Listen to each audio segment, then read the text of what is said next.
त्यांच्या निवासस्थानी ही भेट होतीये। लवकरात लवकर कठोर शिक्षा होईल आणि सर्व आरोपींना अटक केली जाईल असं अभिभवनही पवार हे सांगतात।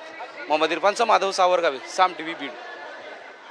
तो आज सरपंच हत्ये प्रकरणी जो मोर्चा बीडमध्ये निघालेला आहे त्या मोर्चातले सगळे अपडेट्स जे आहेत ते आम्ही आपल्यापर्यंत पोहोचवण्याचा हा प्रयत्न करत आहोत। बीडमध्ये सर्वपक्षीय मोर्चा ज्यामध्ये आपण बघतोय हजारोंच्या संख्येने लोक इथं सहभागी झालेले आहेत। या सरपंच संतोष देशमुखांच्या हत्येचा निषेध या मोर्चेकऱ्यांनी केलेला आहे आणि या ठिकाणी आपण बघतोय हा मुक मोर्चा काढण्याआधी पोलिसांचा देखील तगडा बंदोबस्त या संपूर्ण परिसरामध्ये। डॉक्टर बाबासाहेब आंबेडकरांच्या पुतळ्यापासून हा मोर्चा जिल्हाधिकारी कार्यालयापर्यंत निघणार आहे आणि तिथं जिल्हाधिकाऱ्यांना निवेदन देखील देण्यात येईल।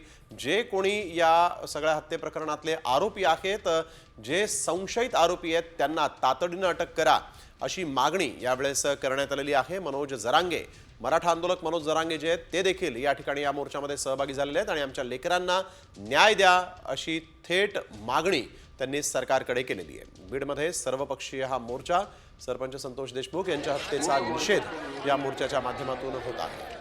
ही थेट दृश्य बीडमधली हातात फलक घेऊन आरोपींना तातडीने अटक करा, आरोपींवर कारवाई करा अशी मागणी घेऊन हे मोर्चेकरी जे आहेत ते जिल्हाधिकारी कार्यालयापर्यंत निघालेले आहेत। काल लातूरमध्ये देखील मोर्चा निघाला होता, तर आज बीडमध्ये हा सर्वपक्षीय मोर्चा संतोष देशमुख यांच्या हत्येचा निषेध करण्यासाठी निघालेला आहे। बीडमधलं सरपंच हत्या प्रकरण हे आता मोठ्या प्रमाणात खरं तर चर्चेला गेलं आणि यामध्ये नेमके कोण आरोपी आहेत त्यावरून राजकीय पातळीवर देखील आरोप प्रत्यारोप मोठ्या प्रमाणात झालेले आहेत। आमदार धस यांनी देखील गंभीर आरोप केलेले आहेत। या प्रकरणातला मुख्य आका जो आहे त्याला अटक करा आणि त्याच्यावर कारवाई करा अशी देखील मागणी त्यांच्या मार्फत झाली।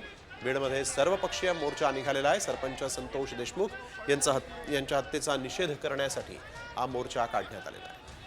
अत्यंत निर्घुणपणे सरपंच देशमुख यांची हत्या झाली होती आणि यानंतर आपण बघतोय नेमका हा वाद काय, या सगळ्या प्रकरणाचा सखोल तपास करा अशी मागणी देखील होत होती। हत्येचे आरोपी अद्याप मोकाट कसे असा प्रश्न या निमित्तानं उपस्थित झाला होता। जे संशयित आहेत त्या सर्वांवर कारवाई करा अशी मागणी संतोष देशमुख यांच्या कुटुंबियांनी देखील केलेली आहे। त्यांचा मुलगा आणि मुलगी या मोर्चामध्ये आरोपींवर कडक शासन करा या मागणीसाठी म्हणून सहभागी झालेले आहेत। काल लातूरमध्ये देखील संतोष देशमुखांचे कुटुंबीय सहभागी झाले होते।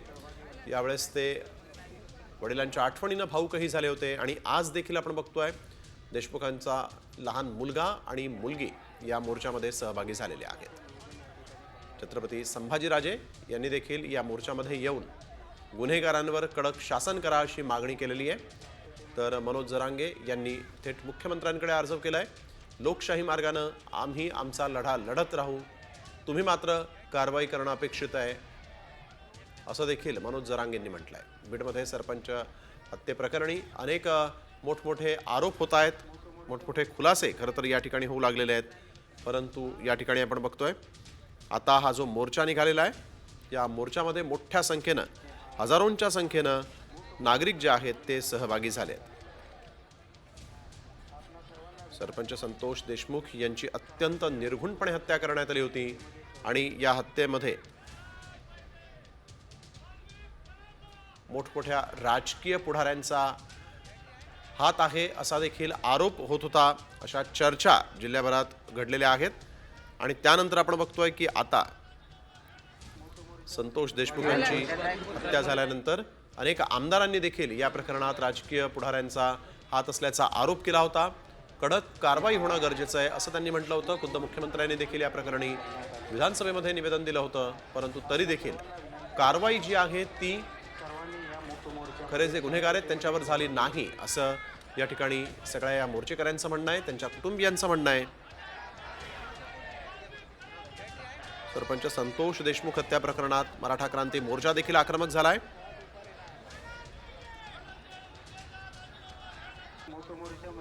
राज्य सरकारतर्फे विशेष सरकारी वकिलाची नेमणूक देखील करण्यात आलेली आहे, तरी देखील मात्र मोर्चेकरी जे आहेत ते या ठिकाणी आपल्या मागण्यांवर ठाम आहेत। ही थेट दृश्य आपण बघतोय सरपंच हत्येप्रकरणी बीडमध्ये जो मूक मोर्चा निघालेला आहे त्या मोर्चाची हजारोंच्या संख्येनं या ठिकाणी मोर्चेकरी संतोष देशमुख यांना न्याय मिळवून देण्यासाठी म्हणून रस्त्यावर उतरलेले आहेत.